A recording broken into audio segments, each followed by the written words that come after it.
This is Providence Today, and welcome to Valley Forge. We're finishing the third of our studies on the pop-up museum called 12 Years Ago.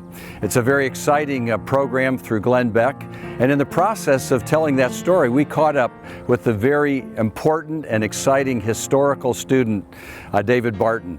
In the Declaration of Independence, Jefferson did the original draft of that. There were 5 on the committee chosen to write that. And John Adams said, "Hey, Tom, you're the guy. You're really good on this." Jefferson's not a great speaker, but he was a great writer. And so Jefferson is the guy who did the initial draft, and then John Adams and Franklin made a few changes. Robert Livingston and Roger Sherman didn't make hardly any changes at all.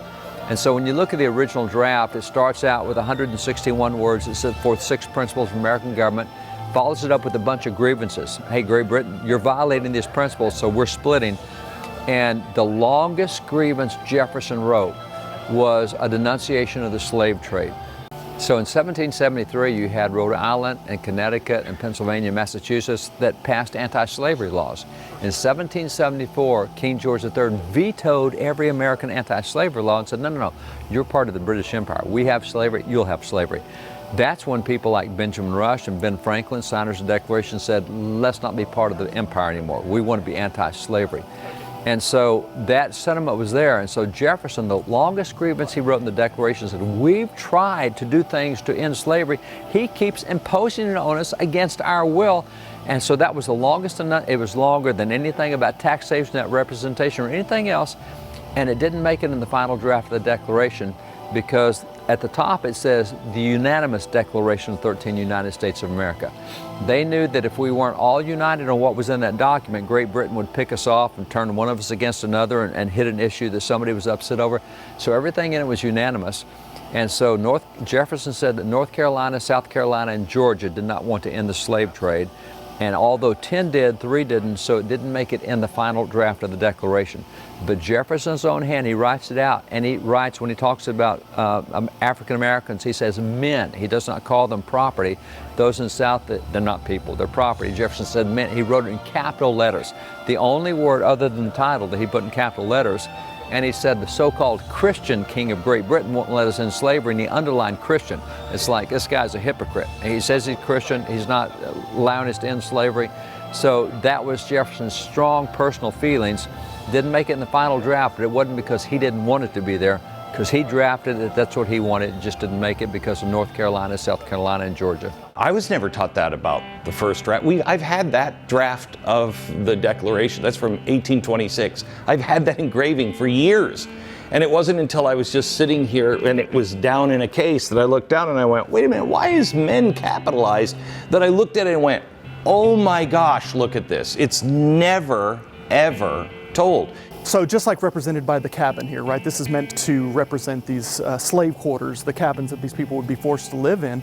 Even though they were trapped in slavery and bondage, they had this light inside of them waiting to get out, waiting for that chance at freedom to come out and change the world. And they did. Each and every one of these people, although trapped in horrible circumstances, once they gained their freedom, they were able to go out and each individually changed the world and then influenced other people to change the world. So that's what we want to leave people with here, that there is hope and they can take an active part into making a change in other people's lives and to taking this message out and saving people from situations much like this that are occurring today, now all over the world. We're the same kind of people that we were 400 years ago. It's so ugly we don't want to look at it. Just tell the story, look at it, have your friends look at it. That's a big help.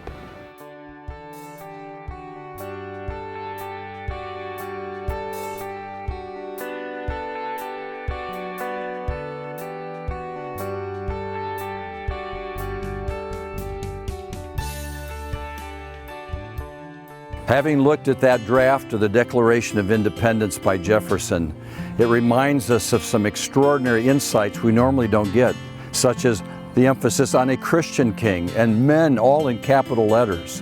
When we realize this fascinating information, it gives us a deeper insight about how America was wrestling with critical issues of morality and freedom in the face of slavery. And of course, it raises this very important question for each one of us, having learned this material. What will we do? What impact can we make to change the slave trade that's just as real today as it was in America's past?